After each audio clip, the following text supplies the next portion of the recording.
ഇത് radio Janvani 90.8 megahertz മലയാളത്തിന്റെ മധുരതരംഗം.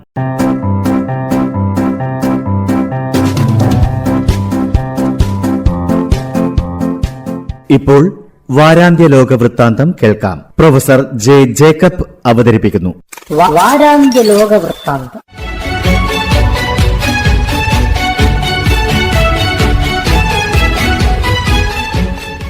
എല്ലാ മാന്യ ശ്രോതാക്കൾക്കും ലോകവൃത്താന്തത്തിലേക്ക് സ്വാഗതം. കഴിഞ്ഞ 21 മാസമായി തുടരുന്ന ഇസ്രായേൽ ഹമാസ് യുദ്ധം അവസാനിപ്പിക്കുന്നതിനുള്ള ചർച്ചകൾ എവിടെയും എത്തിയില്ല. ഈ ആഴ്ചയിൽ മധ്യ ഗാസയിലെ ഡയർ അൽ ബാല എന്ന ഒരു നഗരത്തിലേക്ക് ഇസ്രായേൽ ആക്രമണം വ്യാപിപ്പിച്ചു. 2 ആഴ്ചത്തേക്കെങ്കിലും സൈനിക നടപടികൾ തുടരും എന്നാണ് ഇസ്രായേൽ അറിയിച്ചത്. ആദ്യമായിട്ടാണ് ഈ നഗരത്തെ ഇസ്രായേൽ ആക്രമിക്കുന്നത്. അന്താരാഷ്ട്ര നിയമങ്ങളും കീഴ്വഴക്കങ്ങളും ലംഘിച്ചുകൊണ്ട് ഇസ്രായേൽ നടത്തുന്ന ആക്രമണത്തിനെതിരെ ഒന്നും ചെയ്യാൻ കഴിയാത്ത അവസ്ഥയിലാണ് അന്താരാഷ്ട്ര സമൂഹം. ഇതിനകം തന്നെ 59,000-ത്തിലധികം പാലസ്തീനികൾ കൊല്ലപ്പെട്ടു. ദുരിതാശ്വാസ പ്രവർത്തനങ്ങൾക്കായി ഐക്യരാഷ്ട്രസഭ നിയോഗിക്കുന്ന വാഹനങ്ങളെ ഗാസയിൽ പ്രവേശിക്കാൻ ഇസ്രായേൽ സൈനികർ അനുവദിക്കുന്നില്ല. ഗാസയിൽ വെടിനിർത്തൽ പ്രഖ്യാപിക്കണം എന്ന് ഇംഗ്ലണ്ട്, ഫ്രാൻസ്, ജർമ്മനി അടക്കം 24 രാജ്യങ്ങൾ ആവശ്യപ്പെട്ടു.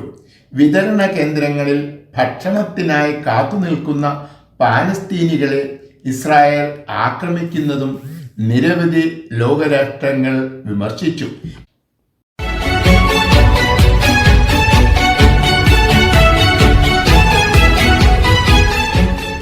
3 വർഷം മുമ്പ് ആരംഭിച്ച റഷ്യ-ഉക്രൈൻ യുദ്ധം ഇപ്പോഴും തുടരുകയാണ്. ഉക്രൈനിൻ്റെ പല പ്രദേശങ്ങളും റഷ്യ പിടിച്ചെടുത്തു. ഉക്രൈനിൻ്റെ നഷ്ടങ്ങളെക്കാൾ കുറവാണ് റഷ്യയുടെ നഷ്ടങ്ങൾ. റഷ്യയെ പരാജയപ്പെടുത്താനുള്ള ആയുധബലം ഉക്രൈനിനില്ല. എന്നാൽ ഉക്രൈനിനെ കീഴടക്കാനുള്ള ശക്തി റഷ്യയ്ക്കുമില്ല എന്നാണ് വിദഗ്ധന്മാർ അഭിപ്രായപ്പെടുന്നത്. ഇപ്പോൾ നാറ്റോ നൽകുന്ന ആയുധങ്ങൾക്കോ നിലവിലുള്ള സാമ്പത്തിക ഉപരോധങ്ങൾക്കോ റഷ്യയെ കീഴ്പ്പെടുത്താൻ കഴിയില്ല എന്നാണ് പല വിദഗ്ധന്മാരും ചൂണ്ടിക്കാട്ടുന്നത്. ഈ വസ്തുത തെളിയിക്കുന്നതാണ് ഞായറാഴ്ചയും തിങ്കളാഴ്ചയും നടന്ന സംഭവങ്ങൾ. ഇരു രാജ്യങ്ങളും പരസ്പരം ആക്രമിക്കുകയും നാശനഷ്ടങ്ങൾ ഉണ്ടാക്കുകയും ചെയ്തു. ജൂണിൽ നിർത്തിവെച്ച വെടിനിർത്തൽ ചർച്ചകൾ വീണ്ടും ആരംഭിക്കണമെന്ന് ഉക്രൈൻ പ്രസിഡന്റ് സെലൻസ്കി ആവശ്യപ്പെട്ടു. റഷ്യൻ പ്രസിഡന്റ് ചർച്ചയ്ക്ക് തയ്യാറാണെന്ന് റഷ്യ പ്രതികരിച്ചു. എന്നാൽ വെടിനിർത്തൽ പ്രഖ്യാപിക്കുന്നതിന് മുമ്പായി ചില ലക്ഷ്യങ്ങൾ കൂടി നേടാനുണ്ടെന്നും വ്യക്തമാക്കി.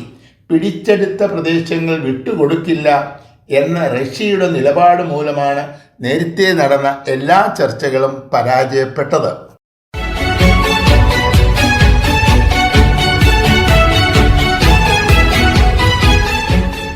ശനിയാഴ്ച ജപ്പാനിൽ നടന്ന തിരഞ്ഞെടുപ്പിൽ ലിബറൽ ഡെമോക്രാറ്റിക് പാർട്ടിയുടെ നേതൃത്വത്തിലുള്ള മുന്നണിക്ക് 2 സീറ്റുകൾ നഷ്ടപ്പെട്ടു.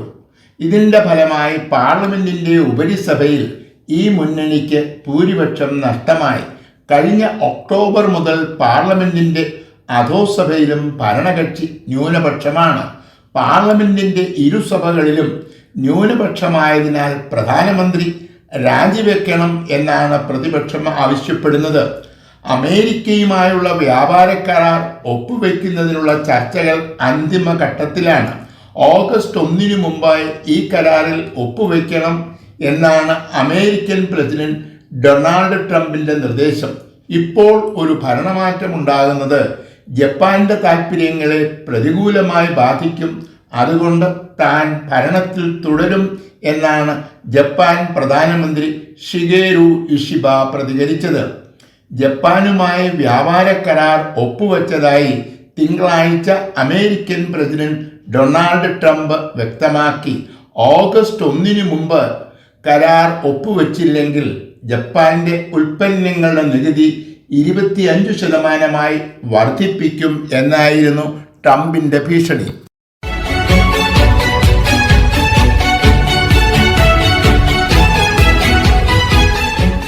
ഡൽഹി ഹൈക്കോടതിയിൽ ജഡ്ജിയായിരുന്ന യശ്വന്ത് വർമ്മയെ കുറ്റവിചാരണ ചെയ്യുന്നതിനുള്ള നടപടിക്രമങ്ങൾ പുരോഗമിക്കുകയാണ്. ഈ ന്യായാധിപന്റെ ഔട്ട് ഹൗസിൽ കത്തിക്കരിഞ്ഞ നിലയിൽ നോട്ടുകെട്ടുകൾ കണ്ടെത്തിയതിനെ തുടർന്നാണ് ഇദ്ദേഹത്തിനെതിരെയുള്ള നീക്കങ്ങൾ ആരംഭിച്ചത്. ഇന്ത്യയുടെ ചീഫ് ജസ്റ്റിസ് ആയിരുന്ന സഞ്ജീവ് ഖന്ന കുറ്റവിചാരണ ശുപാർശ ചെയ്തിട്ടുണ്ട്. ഈ നടപടികൾ ഭരണഘടനാ വിരുദ്ധമാണെന്ന് ചൂണ്ടിക്കാട്ടി വർമ്മ സുപ്രീം കോടതിയിൽ ഹർജി നൽകി. നോട്ടുകൾ കത്തിക്കുമ്പോൾ ഔദ്യോഗിക വസതിയിൽ താൻ ഉണ്ടായിരുന്നില്ല. ഈ വിവരം അന്വേഷിച്ച കമ്മിറ്റി തൻ്റെ ഭാഗം കേട്ടില്ല. ഈ നോട്ടുകെട്ടുകൾ ആരുടേതാണെന്നോ എത്ര ഉണ്ടായിരുന്നുവെന്നോ ഇതുവരെ വെളിപ്പെടുത്തിയിട്ടില്ല. എന്തു തെളിവിൻ്റെ അടിസ്ഥാനത്തിലാണ് തന്നെ ഇതുമായി ബന്ധപ്പെടുത്തുന്നത് എന്നും വ്യക്തമാക്കിയിട്ടില്ല. ഹർജിക്കാരനായ ഹൈക്കോടതി ന്യായാധിപൻ ഉന്നയിക്കുന്ന ആക്ഷേപങ്ങൾ വളരെ ഗൗരവമുള്ളതാണ്. എല്ലാ നടപടിക്രമങ്ങളും പാലിച്ചുകൊണ്ടാണ് പാർലമെന്റ് കുറ്റവിചാരണ നടത്തുന്നത് എന്ന് ലോകത്തെ ബോധ്യപ്പെടുത്തേണ്ടത് ഇന്ത്യയുടെ ഉത്തരവാദിത്വമാണ്.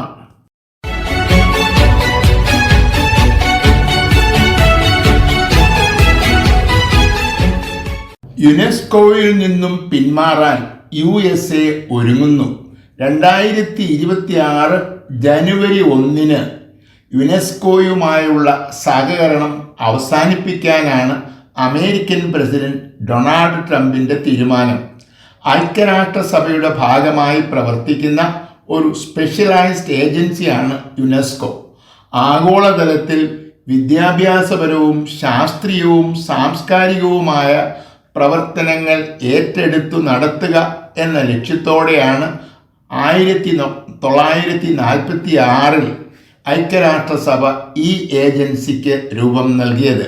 വിദ്യാഭ്യാസം, കല, സംസ്കാരം, ശാസ്ത്രം തുടങ്ങിയ രംഗങ്ങളിലെ സഹകരണം ലോക സമാധാനത്തിനും സുരക്ഷയ്ക്കും വഴിയൊരുക്കും എന്ന പ്രതീക്ഷയോടെയാണ് ഈ ഏജൻസി രൂപീകരിച്ചത്. പൈതൃക സംരക്ഷണം, വിദ്യാഭ്യാസം തുടങ്ങിയ മേഖലകളിൽ നിരവധി സംഭാവനകൾ യുനെസ്കോ നൽകിയിട്ടുണ്ട്. ഇത്തരം അന്താരാഷ്ട്ര സ്ഥാപനങ്ങളിൽ പണം മുടക്കുന്നതിലൂടെ അമേരിക്ക ഒന്നും തന്നെ നേടുന്നില്ല എന്നാണ് ട്രംപിൻ്റെ വിലയിരുത്തൽ.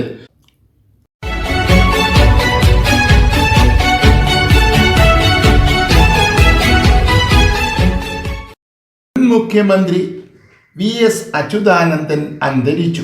കമ്മ്യൂണിസ്റ്റ് പാർട്ടി ഓഫ് ഇന്ത്യ മാർക്സിസ്റ്റിൻ്റെ സ്ഥാപക നേതാക്കന്മാരിൽ ഒരാളാണ് ഇദ്ദേഹം.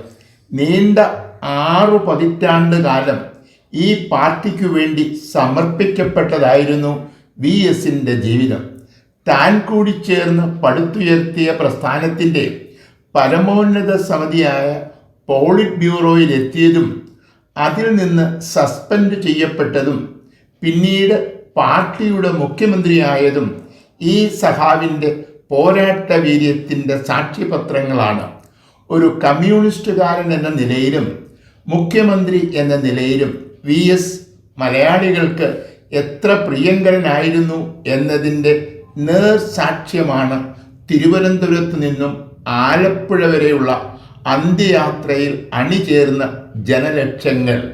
സാധാരണക്കാർക്കിടയിൽ ഈ കമ്മ്യൂണിസ്റ്റ് നേതാവിനുണ്ടായിരുന്ന സ്വാധീനം തിരിച്ചറിയുവാനോ അർഹമായ അംഗീകാരം നൽകി VSനെ ആദരിക്കാനോ പാർട്ടിക്ക് കഴിഞ്ഞിട്ടുണ്ടോ എന്നത് പരിശോധിക്കേണ്ടിയിരിക്കുന്നു.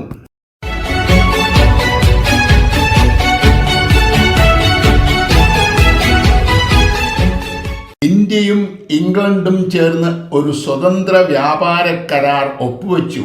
ഇന്ത്യൻ പ്രധാനമന്ത്രി നരേന്ദ്രമോദിയുടെയും ബ്രിട്ടീഷ് പ്രധാനമന്ത്രി കീർ സ്റ്റാമറിൻ്റെയും സാന്നിധ്യത്തിൽ ലണ്ടനിൽ വെച്ചാണ് ഈ കരാർ ഒപ്പിട്ടത്. ഇരു രാജ്യങ്ങളും തമ്മിലുള്ള വ്യാപാര ബന്ധങ്ങളിൽ ഈ കരാർ വലിയ ഒരു വഴിത്തിരിവാകും എന്നാണ് പൊതുവെയുള്ള വിലയിരുത്തൽ. 3 വർഷക്കാലം നീണ്ട ചർച്ചകളെ തുടർന്നാണ് ഇങ്ങനെ ഒരു ഉടമ്പടി വയ്ക്കാൻ ഇരു രാജ്യങ്ങളും തീരുമാനിച്ചത്. അതിവേഗത്തിൽ വളർന്നുകൊണ്ടിരിക്കുന്ന ഇന്ത്യയുടെ വിപണികൾ ബ്രിട്ടനു വേണ്ടി തുറന്നു കൊടുക്കാനാണ് ഇന്ത്യയുടെ തീരുമാനം. ഇന്ത്യയിലെ ഉൽപ്പന്നങ്ങൾ ബ്രിട്ടീഷ് വിപണികളിൽ വിറ്റഴിക്കാനുള്ള അവസരം നമ്മുടെ വ്യവസായികൾക്കും ലഭിക്കും. 99% ഉൽപ്പന്നങ്ങളെയും നികുതിയിൽ നിന്നും ഒഴിവാക്കിയിട്ടുണ്ട്. ബ്രെക്സിറ്റ് മൂലം യൂറോപ്യൻ വിപണികൾ നഷ്ടപ്പെട്ട ഇംഗ്ലണ്ടിനും ട്രംപിന്റെ ഭീഷണി നേരിടുന്ന ഇന്ത്യക്കും ഈ ഉടമ്പടി വലിയ ഒരു ആശ്വാസമായിട്ടാണ് കണക്കാക്കപ്പെടുന്നത്.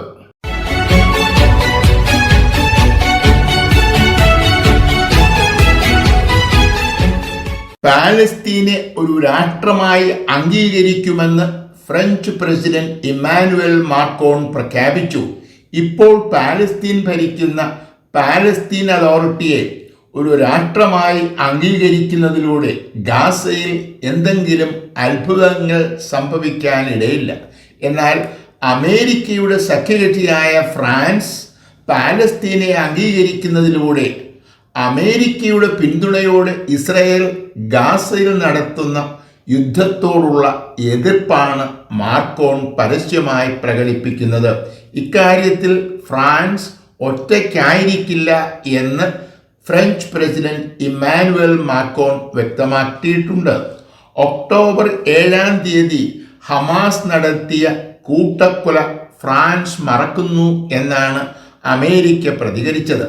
തീവ്രവാദ പ്രവർത്തനങ്ങൾക്കുള്ള പ്രതിഫലം എന്നാണ് ഇസ്രായേൽ പ്രധാനമന്ത്രി ബെഞ്ചമിൻ നെതന്യാഹു മാക്രോണിന്റെ പ്രഖ്യാപനത്തെ വിശേഷിപ്പിച്ചത്. കഴിഞ്ഞ 21 മാസമായി ഇസ്രായേൽ നടത്തുന്ന ആക്രമണങ്ങൾ ഗാസയെ തകർത്തു തരിപ്പണമാക്കിയിട്ടുണ്ട്.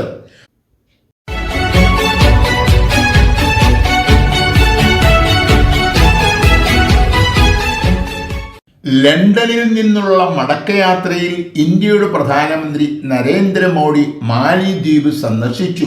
മാലിദ്വീപിന്റെ പ്രസിഡന്റ് മുഹമ്മദ് മൊയ്സിന്റെ ക്ഷണമനുസരിച്ചാണ് ഈ സന്ദർശനം. സ്വാതന്ത്ര്യം ലഭിച്ചതിൻ്റെ 60ാം വാർഷികത്തോടനുബന്ധിച്ച് മാലിയിൽ നടക്കുന്ന ചടങ്ങുകളിൽ മുഖ്യ അതിഥി നരേന്ദ്രമോദിയാണ്.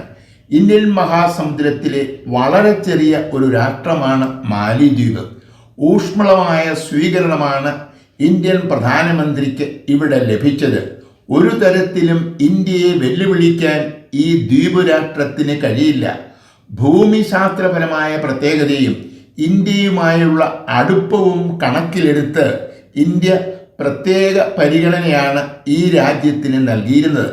എന്നാൽ ഇതൊക്കെ അവഗണിച്ച് ചൈനയുമായി അടുക്കാനായിരുന്നു തുടക്കത്തിൽ മുഹമ്മദ് മൊയ്സിന്റെ നീക്കങ്ങൾ. മാലിയിൽ ഉണ്ടായിരുന്ന ഇന്ത്യയുടെ മുഴുവൻ സൈനികരെയും തിരികെ വിളിക്കാൻ മൊയ്സു ആവശ്യപ്പെട്ടതിനെ തുടർന്നാണ് ഇരു രാജ്യങ്ങളും അകലാൻ തുടങ്ങിയത്. മാലി വീണ്ടും ഇന്ത്യൻ പാളയത്തിൽ എത്തിയതിൻ്റെ തെളിവാണ് നരേന്ദ്രമോദിക്ക് ലഭിച്ച സ്വീകരണം.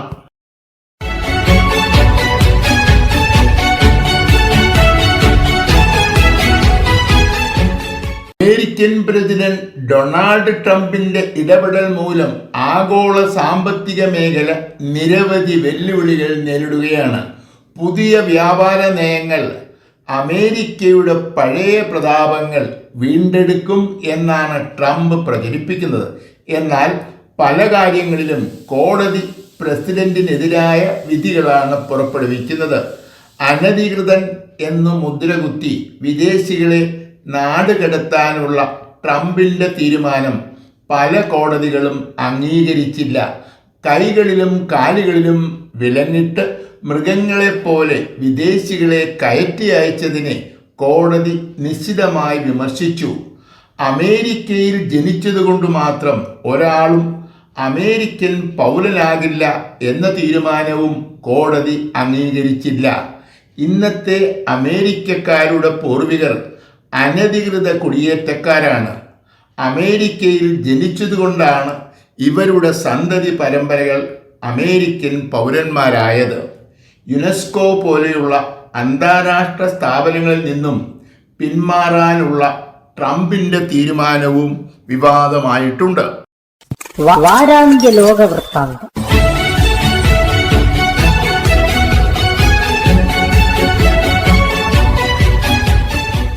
തയ്യാറാക്കി അവതരിപ്പിച്ചത് പ്രൊഫസർ ജെ ജേക്കബ്.